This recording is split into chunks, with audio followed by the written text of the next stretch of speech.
الا ما عرفناش كيفاش نستغلوا رمضان في الصالح ديالنا، الوقت غادي يدوز بسرعه وغادي نضيعوا فرصه كبيره باش نستافدوا منه. هاد الشهر ماشي غير على الصيام، ولكن فرصه باش نرتبوا حياتنا، نحققوا اهدافنا ونستمتعوا بكل لحظه فيه بطريقه منتجه. فكيفاش نقدروا نكونوا مستعدين مزيان وننظموا وقتنا باش نعيشوا رمضان بافضل طريقه؟ هادشي اللي غادي نهضر عليه دابا، خليكم على فيديو.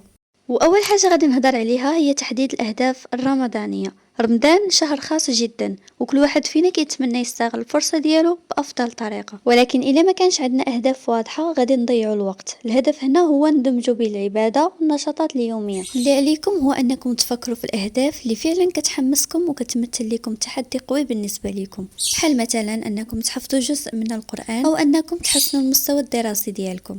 تنظيم الوقت بين العباده والدراسه. الوقت في رمضان كيف كنعرفوا انه كيكون قصير وضيق بزاف، فصعيب ندمجوا بين العباده والدراسه. هنا كاين سر التوفيق بيناتهم، هو التنظيم. خلي في بالك انه في الفجر وخصوصا بعد السحور العقل كيكون صافي ومرتاح. هذه الفتره ممتازه بزاف للدراسه والمراجعه. اما بالنسبه بعد ما كنفطروا فالجسم ديالنا كيكون عيان ومرهق شويه، فتقدر تخصوا هذه الفتره للراحه او الانشطه الخفيفه بحال المراجعه البسيطه او قضاء وقت مع العائله. نصيحه، خاصكم تحطوا واحد الجدول يومي اللي يكون مفصل، وغتحطوا فيه اوقات الصلاه، اوقات الدراسه واوقات الراحه، وهادشي يكون بالتنظيم. هذا غادي يقدر يعاونكم في التوازن بين كل شيء.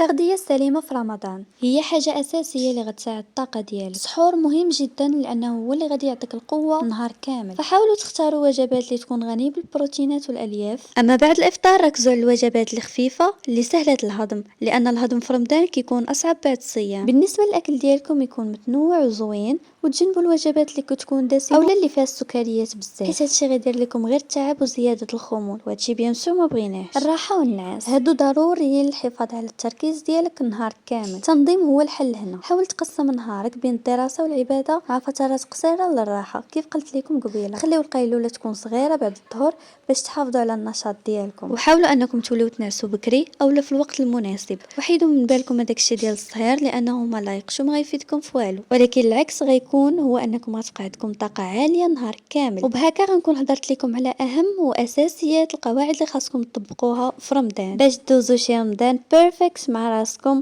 ويكون ناضي وانتاجي. رمضان هو احسن وقت تقدروا تنظموا فيها وقتكم وحياتكم، فحاولوا تستغلوا مزيان الايجابي، ما تستغلوش في انكم تمشيو غير للعب وتخليوا الحفاظه والمذاكره والصلاه والاجواء الزوينه اللي كتكون فيه. ولا عجبكم لا فيديو ما تنسوش انكم ديروا لي لايك والسبسكرايب، حيت هادشي كيحفزني بزاف انني نستمر. التفاعل ديالكم مهم، وبالخصوص الا خليتوا لي لي كومونتير غنكون سعيده بزاف. سلامات.